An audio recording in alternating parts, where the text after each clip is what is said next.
वसमतमध्ये Subroto football क्रीडा स्पर्धेचा उत्साहात शुभारंभ। 17 वर्षाखालील मुलींच्या विभागीय फुटबॉल स्पर्धेला सुरुवात। वसमत येथे सुब्रतो फुटबॉल क्रीडा स्पर्धा 2026-27 अंतर्गत 17 वर्षाखालील मुलींच्या विभागीय स्पर्धेचा उत्साहात शुभारंभ करण्यात आला। तालुका क्रीडा संकुल पोलीस स्टेशन समोर वसमत येथे सकाळी 10:30 वाजता हा उद्घाटन सोहळा पार पडला। कार्यक्रमाच्या अध्यक्षस्थानी वसमत नगर परिषदेच्या नगराध्यक्षा सौ मान्य सुनीता मनमोहन बाहेती होत्या, तर राजूभैया नवघरे प्रतिष्ठान वसमतचे मान्य श्री लक्ष्मीकांत रमाकांत नवघरे यांच्या हस्ते स्पर्धेचं उद्घाटन करण्यात आले। यावेळी विविध क्षेत्रातील मान्यवर क्रीडा अधिकारी, प्रशिक्षक, संघ व्यवस्थापक, क्रीडाप्रेमी तसेच सहभागी खेळाडू मोठ्या संख्येने उपस्थित होते। विभागीय स्तरावर आयोजित या स्पर्धेत विविध संघातील मुलींचा उत्स्फूर्त सहभाग असून मैदानावर चुरशीच्या लढती पाहायला मिळणार आहेत।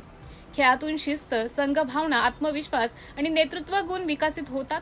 मुलींनी क्रीडा क्षेत्रात मोठ्या संख्येने पुढे यावे असा संदेश यावेळी मान्यवरांनी दिला। कार्यक्रमाचं आयोजन जिल्हा क्रीडा अधिकारी कार्यालय हिंगोली तसेच हिंगोली जिल्हा सॉकर असोसिएशन यांच्या सहकार्याने करण्यात आले। स्पर्धेमुळे वसमत परिसरात क्रीडाप्रेमी आणि युवा खेळाडूंमध्ये उत्साहाचे वातावरण निर्माण झाले आहे। सिटी इंडिया न्यूज साठी प्रतिनिधी सचिन घारपुरे, वसमत।